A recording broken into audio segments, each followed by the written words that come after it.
Welcome back to my channel. I guess in some ways I should welcome myself back to my channel. It has been almost a month and a half since the last time I posted a video, I think. The sad thing is I've actually recorded a couple of videos and just have been so busy that just being able to edit them and post them, I just haven't done it. And I apologize for that. And so I have definitely tried to come up with new plans for how I'm gonna get these things done. And in a future video, I actually might talk about like that process. But for now, I want to just take a little bit of a recap of the last couple of weeks, because like I said, I recorded the videos, but I didn't actually post them. And what I might do is kind of do like a little kind of sped through montage of them.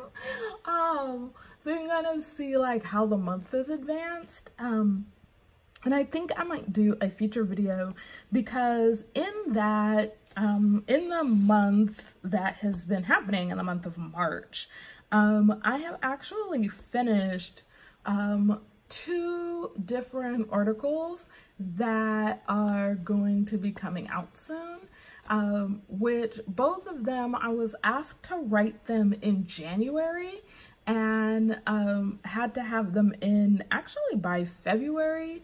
One I did get an extension on until March, and so the end of March actually, and so I'm really happy to be able to say that while I didn't post videos in the month of March, I actually was doing the research in the month of March, which is what this channel is all about, is using your bullet journal to plan for completing research projects.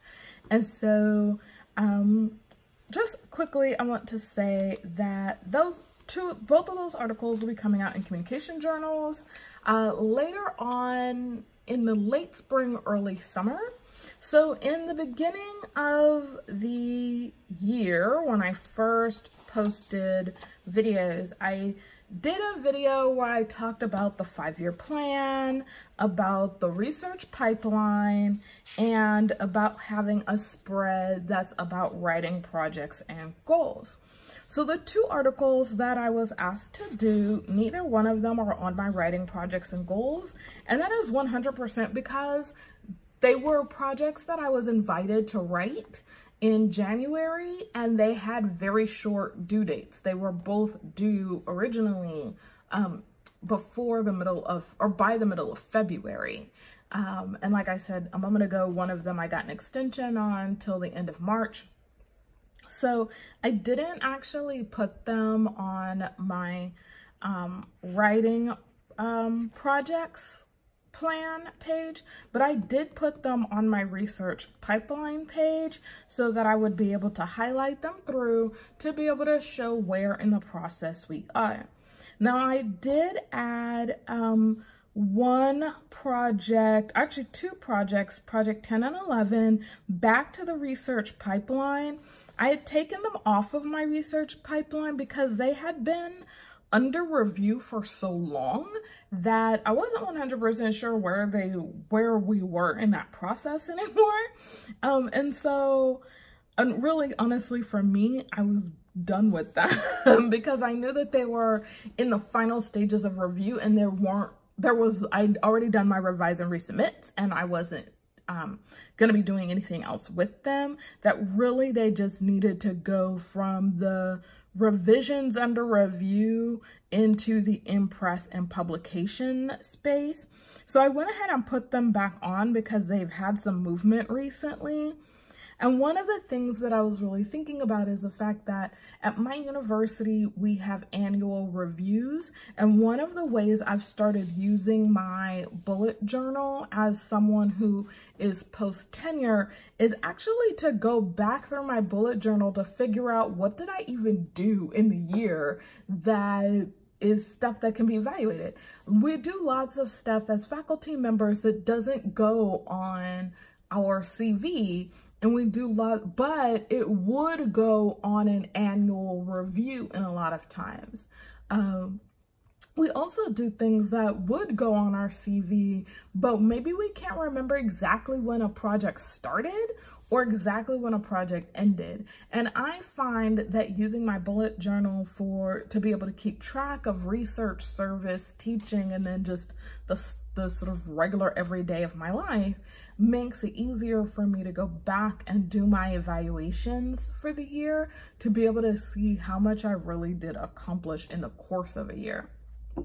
So I went ahead and put the 2 articles, or the 1 article and the 1 book chapter that are going to be coming out soon back. They're both essentially in press, and they will be published by the end of the year. And then I have the 2 articles I was invited to write, which will also be in publication by the end of the year. So the good news is it looks like if everything goes to plan, I will have at least 4 things in print by the end of the academic term, which is really exciting. I'm looking forward to it. So March has been busy for that reason. Now, you guys know I've said before on my channel that I use a combination of my bullet journal and my electronic calendar in order to really keep track of everything that needs to be done, in part because there are certain things that change as far as the time. So things like the weekly coaches interviews that I do, I don't necessarily interview all of the same coaches every week. And so that is one of the reasons why I don't have a detail of when those are happening or who I'm interviewing on my monthly. My monthly is really just to be able to, and I just realized that I did not put them in for this week or for this week. And they definitely happened last week, and they're definitely going to happen this week. So what the monthly bullet journal calendar allows me to do is to really see what are the standard things that are happening so that I actually just will avoid overlaps, really, when I'm kind of thinking about when things are due. One of the things that I will be doing on my April monthly is the major assignments that are due for my classes. I'm actually going to put in on my April calendar because now is the time of year when I start to think about if I need to give my students extra time to accomplish tasks. I don't want to come up on having like 4 classes worth of work that needs to be graded all at once. I try to avoid that as much as possible. But then sometimes I don't know, I would rather give the students more time to develop their work and I'll just take less time to grade it than having them have less time to develop it and I have more time to grade it. So that's just always kind of been my philosophy about teaching. So it's something that the grading is still something I'm working on. I think that every year I'm looking at what are the ways that I can maximize learning for my students, and especially in the college environment, so that they have theoretical, methodological, but also practical learning environments and learning opportunities. And one of the things that I'm realizing more and more is that for them and for me, the fewer assignments where they can really concentrate their effort, the better. They don't necessarily, I'm not seeing necessarily that students learn more by doing more, right? They tend to learn more by having really intensive learning moments. And so that's, and have those spread out throughout the semester. And so that's what I'm actually already planning to spend a portion of my summer revamping all of my classes to really be able to do that. And the literature kind of shows that that's sort of where students are anyway. So one of the things that I added to the month of March is also my ideal day. I didn't have the ideal day in my February plan, and I kind of felt that. This kind of having the ideal day really keeps me on, kind of keeps me personally accountable to make sure that I am working out, I'm eating regularly throughout the day, I'm going to bed on time. But it really helps me on those days when I'm not in the office and I'm not teaching class to really maximize my writing time so that I'm really getting done the work that needs to be gotten done. And one of the things that I think I'm gonna add to April, because I do have a lot of service commitments, is that time that's spent just on doing the service things. And a lot of those actually happen during my office hours. And so I think I'm gonna add that to my April calendar. All right, so in the month of March, this is what the first weekly looked like.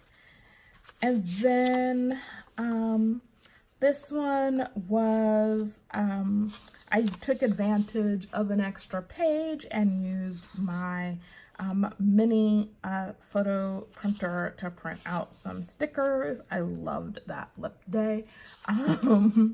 Obviously a lot.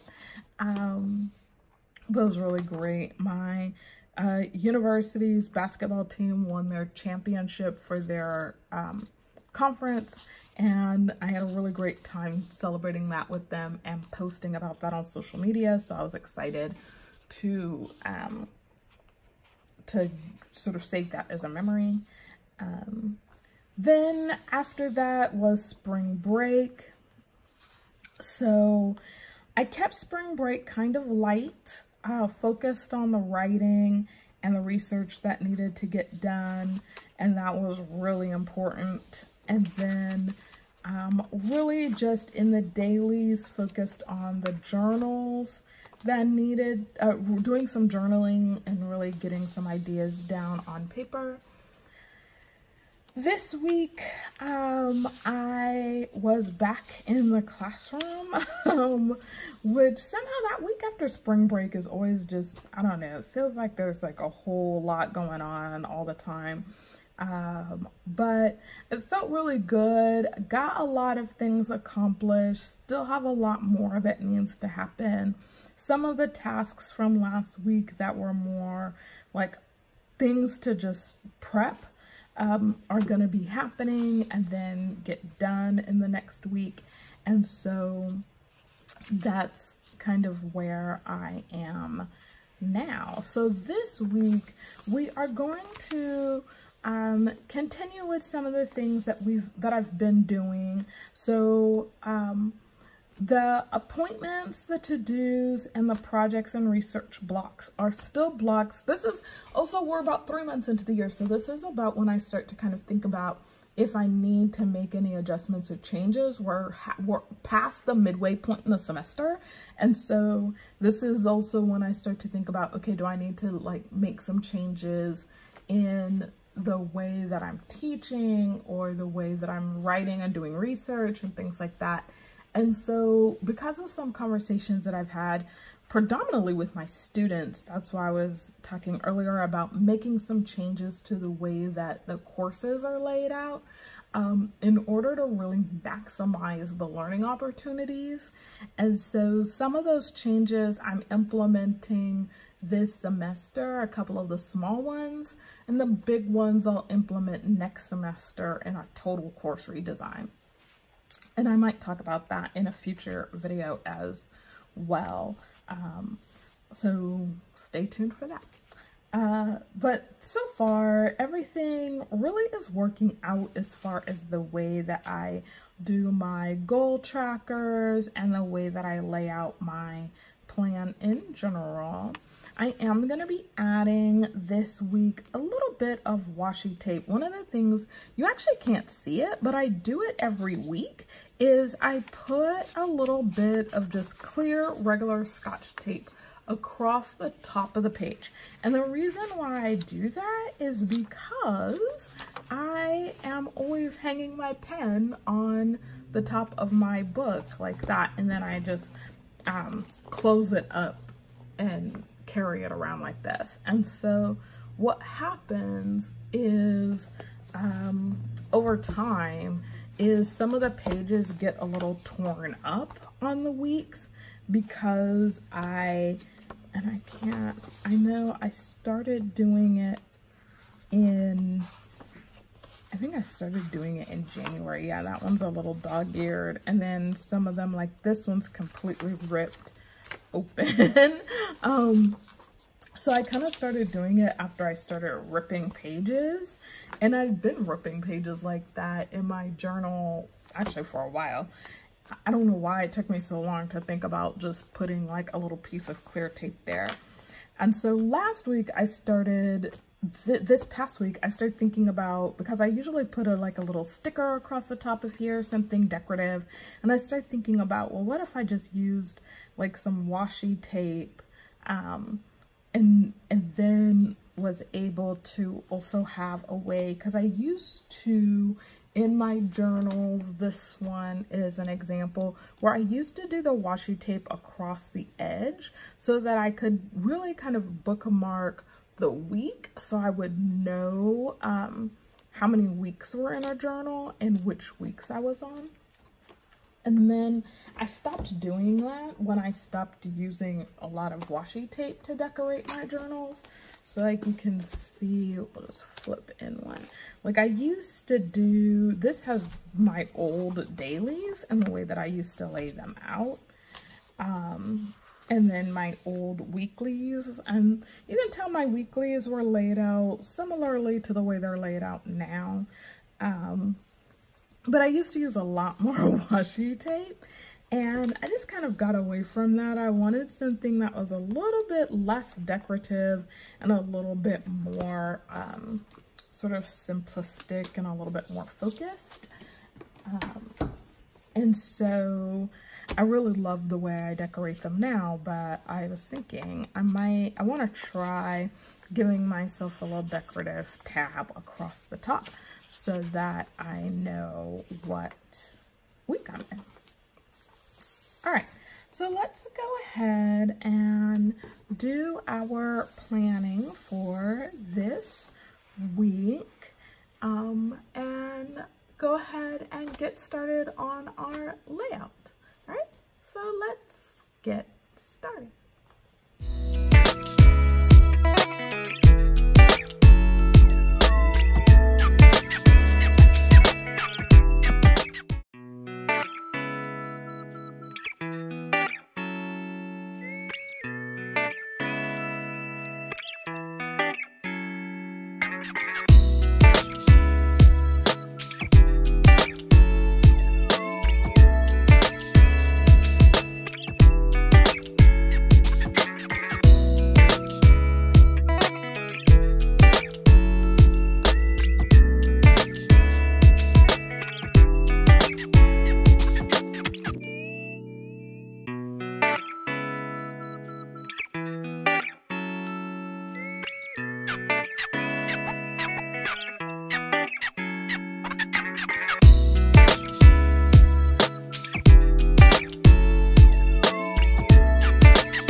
Everyone, so this is where the layout ended up.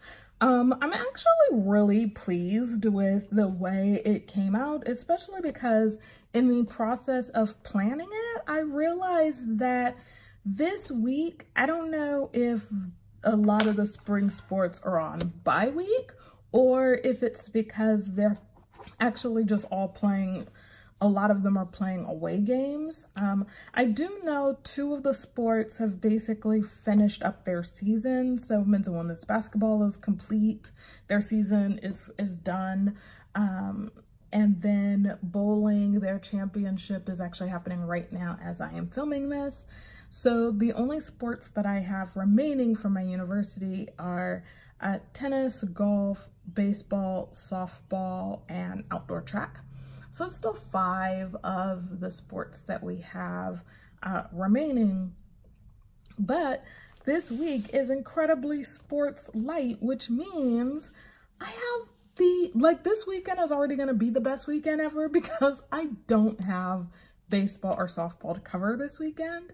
So I decided to go ahead and put best week ever on here, because any week that can end with the last 3 days being fairly plan light is a great, in my opinion, a great week.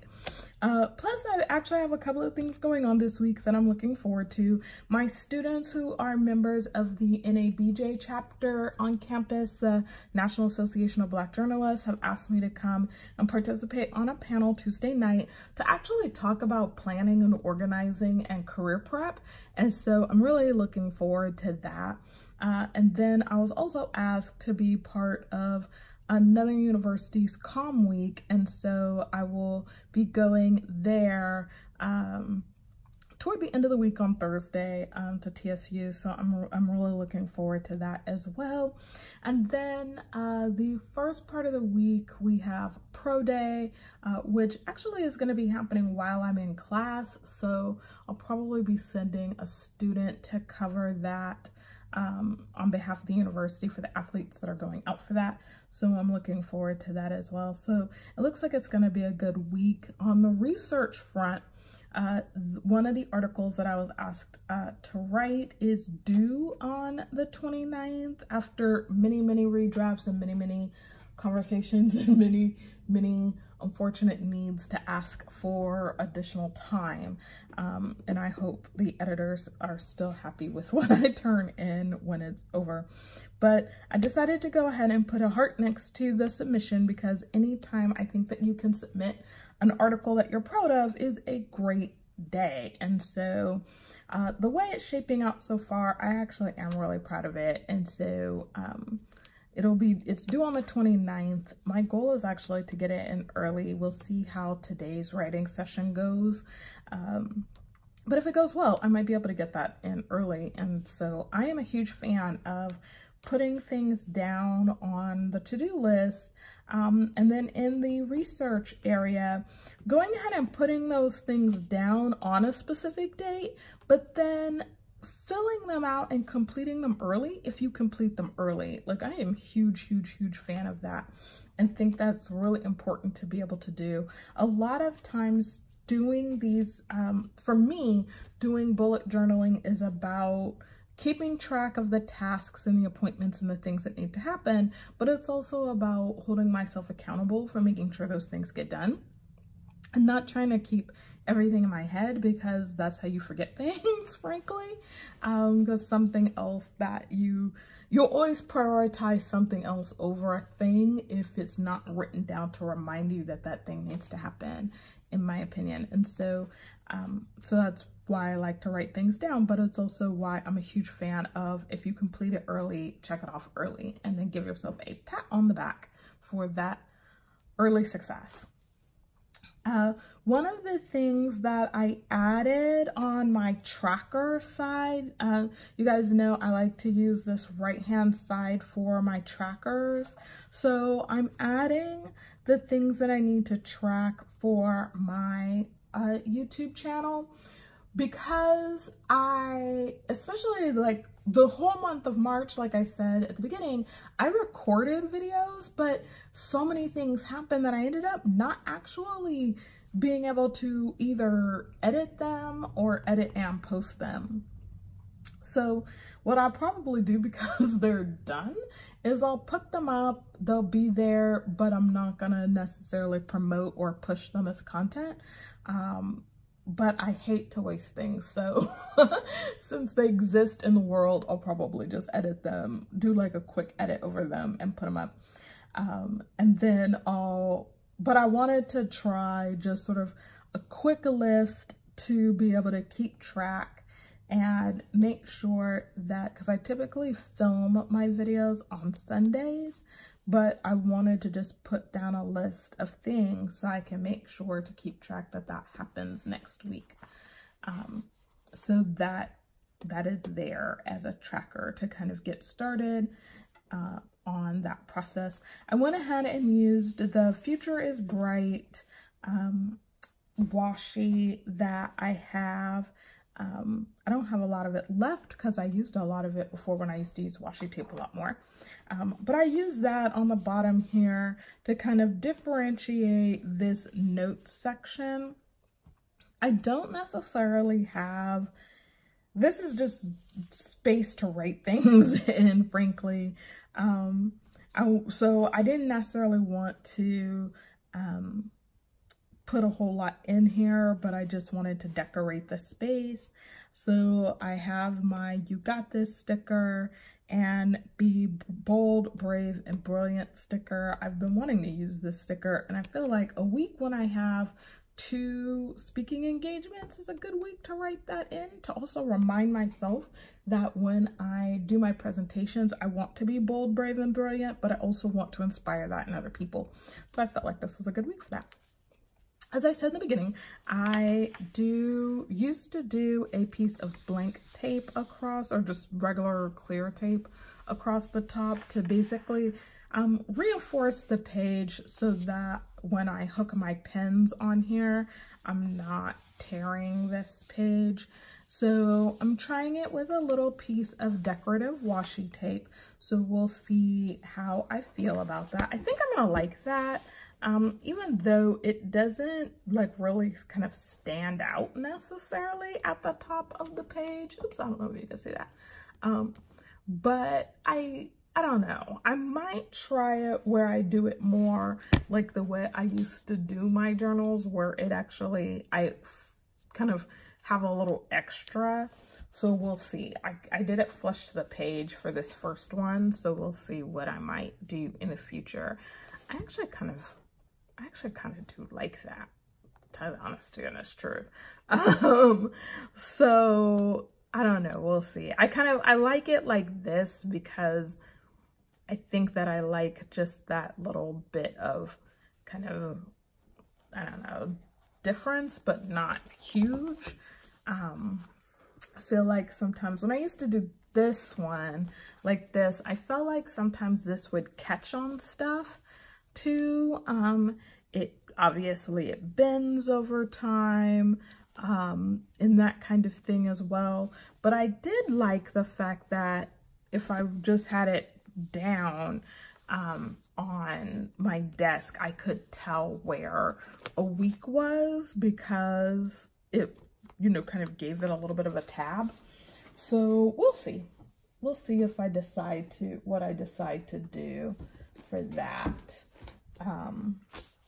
Going forward. My favorite thing about a bullet journal is that, like I've been saying on this channel this entire time, is you can change things over time. Your calendar can and should grow and mature with you over time and things like that.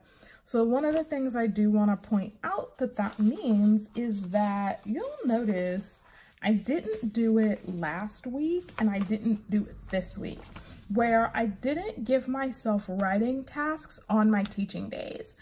I don't know why. If we flip back and look at, well, that's spring break, so that doesn't count. But like here, I gave myself writing tasks. I actually started at the beginning of March to already kind of change it up, where I wasn't giving myself huge writing tasks on teaching days. Unlike here, I was giving myself huge writing days on teaching days, but then not giving myself writing days on my writing tasks on my writing days. Don't ask me why, I don't know. And so And like you can see on this one, for example, I gave myself reading tasks and I did finish one. I kind of got halfway through it, but I actually didn't even, I need to put these tasks back, move them forward because they didn't happen at all. Well, this one didn't happen at all because I haven't actually ordered her book yet and I need to do that. Sorry, Ropesy. I'm gonna get that, I'm gonna take care of that and be a better person. But I realized, so through February, in January was the same thing. I was giving myself a lot of reading and writing tasks. Well, not on this week because it was my birthday week and I don't give myself a bunch of stuff to do on my birthday. But at the beginning of January and through February, I did give myself a lot of writing tasks on my teaching and office days, which meant that I wasn't doing as much grading if I was doing the reading and writing tasks.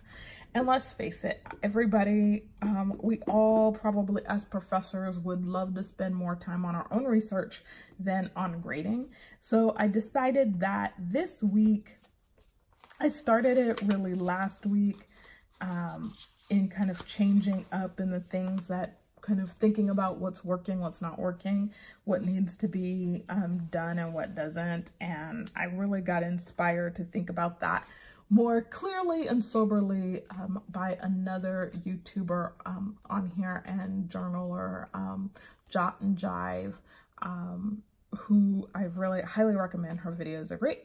And kind of using her as sort of an inspiration, I started, like I said, thinking more clearly about what's working, what's not working. And one of the things that's not working is giving myself writing and research tasks on Monday and Tuesday when I know Monday is a teaching day, Tuesday I'm in the office all day, and I'm supposed to be getting the grading done, dealing with, you know, other service commitments and things like that. And so not giving myself research and writing tasks on these 2 days will mean that I prioritize these other service and teaching tasks that are sort of, especially the ones that are outside of the classroom, like grading.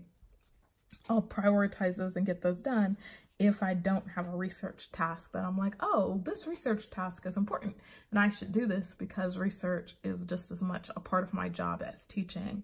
And so it forces me to not put teaching on the back burner. Because funny enough, I do all of my teacher prep because I love doing a great lecture and really inspiring my students that way, but I hate grading like most people. So, but my students really deserve, you know, that time and that effort. And so I am prioritizing giving that to them starting this week. So that'll be happening. Plus, we extended the major assignment due date in my media criticism class so that their major assignment, we took out an assignment and then extended the due date on their final research paper. So I am requiring them to come in and do writing hours with me or having writing meetings with me. So it means that I really need to get the grading done in order to be able to do a good job of giving them some great feedback during their writing meetings. So let's see how this week goes. Like I said, we're keeping, the end of the week is very planned light. I have very few things scheduled. I really want to just focus on getting this essay complete, keeping these days light so I can focus on the teaching and service things that need to happen.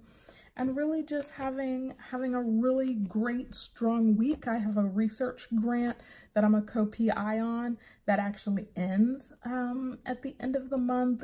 And so I really am spending some time focused on finishing that out, keeping track of the goals, and then just really finishing some big tasks. I've got a lot of projects that are happening.